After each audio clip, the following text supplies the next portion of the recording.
Voltamos agora com Tela 1 Especial Entrevista e o nosso tema de hoje é a transexualidade. Aqui no estúdio com a gente está a Maite Schneider.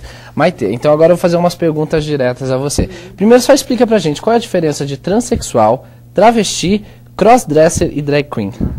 Rapidamente assim.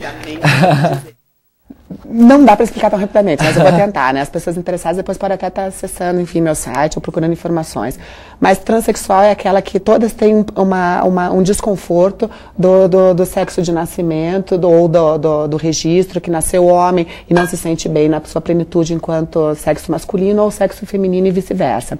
A transexual é o caso mais extremo, entende que geralmente ela procura, inclusive, cirurgias e procura realmente estabelecer esse tipo de situação de mudar corporalmente até a efetivação de um novo órgão sexual. A travesti, ela não chega até esse ponto. Normalmente ela muda através de hormônios, silicone, seu corpo, etc. E para ela basta esse tipo de situação. A crossdresser é aquela que socialmente ainda vive em alguns momentos como vestimenta, por exemplo, masculina, e em alguns momentos usa vestimenta feminina. E ela pega o masculino e feminino de uma maneira super equilibrada, então ela tem um dia a dia que, se ela tiver que se vestir de homem, ela se veste, se ela tiver que se vestir de mulher, ela se veste, convive super bem e de maneira harmônica com isso.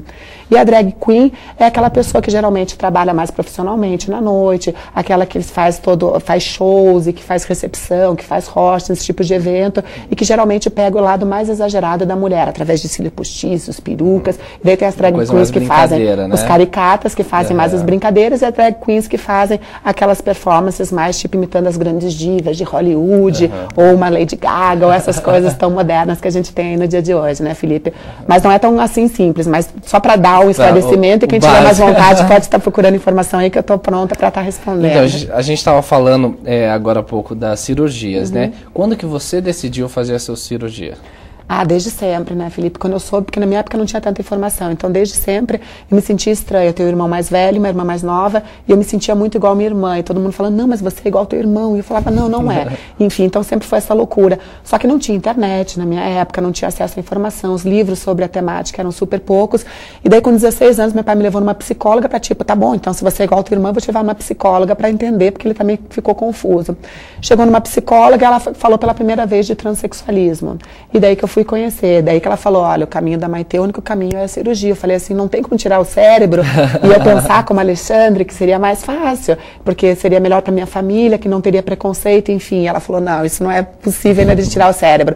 Agora a gente pode começar a tomar hormônios e você procurar um tratamento, e foi o que eu fiz. Comecei a fazer tratamento, consegui os laudos e fui me encaminhando cada vez mais, fazendo as mudanças até atingir a cirurgia. E como que funciona essa cirurgia para mudança de sexo?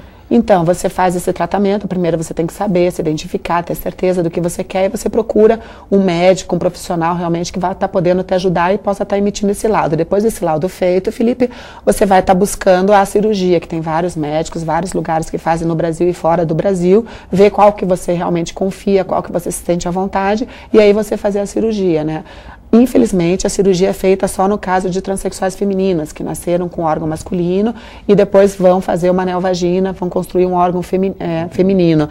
As cirurgias do contrário, de uma pessoa que nasce do sexo feminino e vai pro sexo e é do sexo masculino, ainda são muito difíceis, porque a construção do que a gente chama do neofalo, que é a construção do órgão sexual masculino, ainda é muito complicada. Mesmo no Canadá, que é um grande centro de referência, ainda é muito difícil. Então elas acabam fazendo uma esterectomia, acabam só retirando as partes de útero, ovário, retirando os seios, e muitas não chegam à construção do neofalo, que ainda são muito ineficazes e judiam muito da pessoa, que são vários processos, várias cirurgias. Não é que nem da transexual feminina, que é só uma cirurgia e no máximo 1 ou 2 retoques para a parte estética.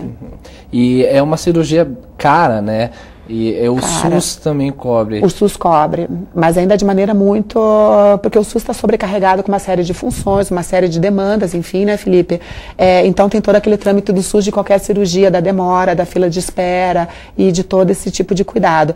Então, normalmente é uma cirurgia que custa na faixa, hoje em dia, varia de médico para médico, mas na faixa de 25 mil a 35 mil. Só que, paralelo a isso, você tem internação, você tem remédios, você tem...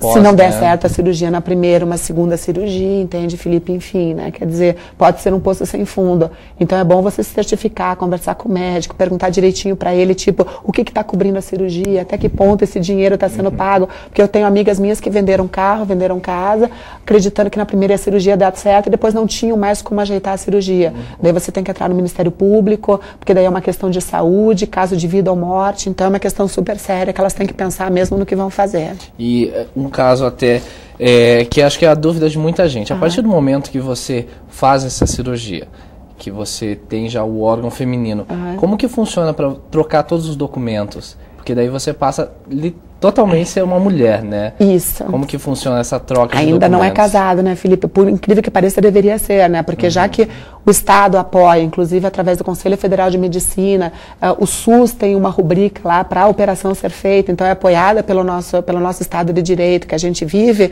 deveria já ser casada, a troca já vir, tipo, fez a cirurgia, já está casada, a troca de documentação. Novos. Mas a motopia isso não acontece nos dias de hoje ainda. Você tem que entrar numa outra luta, né, Felipe, para estar conseguindo mudar os teus documentos.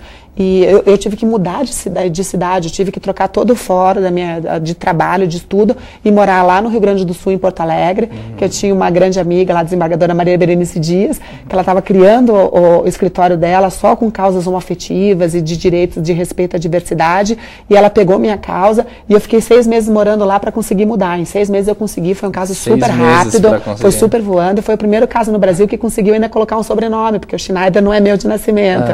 Eu fiquei conhecida por Maite Schneider, porque eu não queria vincular o nome da minha família por preconceito, para não fazer piadinhas com o pessoal da minha família. E daí, quando eu fiquei conhecida, eu falei, mas agora eu quero colocar o Schneider, né? E meu pai falou, então não abre mão do sobrenome de família. E daí foi uma luta, porque não foi por casamento nem por nascimento. Então foi a primeira jurisprudência de um caso que colocou, além do nome, sobrenome e sexo feminino, e ainda colocou mais um sobrenome. Então foi bem legal, assim. Mas ainda tem uma luta grande e um espaço muito grande entre uma e outra. E a partir do momento que você fez a cirurgia, houve toda essa mudança. Há uma mudança até mesmo drástica na tua vida social, né? O lado psicológico, como que ficou? Como que foi isso? Eu já vivia desde os 16 anos assim, né? E sempre me senti estranha, meio que ET, né? Então eu comecei a me sentir muito melhor comigo mesma depois que eu comecei a me encontrar, estar casada, nesse tipo de situação, né, Felipe? Então, quer dizer, para mim, o social veio cada vez mais a concordar com aquilo que eu sempre tinha na minha cabeça, porque as pessoas começaram a me ver de um jeito que somente eu sentia. Porque no começo, quando eu era novinha, eu me sentia como se fosse uma vampira, assim, que você passa na frente de um espelho, Felipe, e você só vê, não vê imagem nenhuma, assim, refletida. Então eu me sentia assim, eu fugia do espelho, não queria ver, enfim, porque eu não me via naquilo ali. E lógico que as pessoas também não me percebiam. Quando eu comecei a tomar hormônio, comecei a fazer as mudanças, até chegar à cirurgia, cada vez mais, passo a passo, eu comecei a me perceber e comecei a ver que as pessoas começaram a perceber a Maitê que existia sempre dentro de mim. Então foi um casamento muito legal, assim, foi até legal porque no dia que eu fiz a cirurgia, Felipe, minha avó chegou e ela sempre me chamava só de Alexandre, e ela tem 92 anos de idade. E daí ela soube que eu fui fazer a cirurgia, meu pai fez um churrasco para reunir a família, tudo tal. E quando ela me recebeu em casa, ela chegou, oi Maitê, como é que você tá? Você tá bem? Ela nem viu a cirurgia, mas só de saber que eu fiz a cirurgia, na cabecinha dela mudou e ela começou a ver de Maitê. Então é incrível como as coisas mudam assim, né? E ela nem viu a cirurgia. Então, pelo jeito, tua família te apoiou totalmente. Desde o começo, né? E foi um passo super importante. Minha família é meu porto seguro. Sem eles, realmente, eu não tinha referência nenhuma, né, Felipe? É uma família única. E a partir da mudança de sexo, que hoje você pode dizer, eu sou mulher, o que mudou pra você?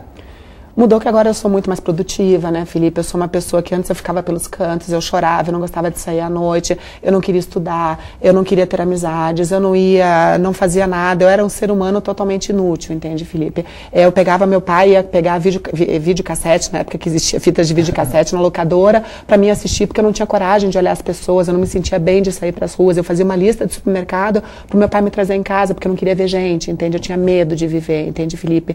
Então eu era totalmente inútil, eu existia só por causa de um número de RG e CPF.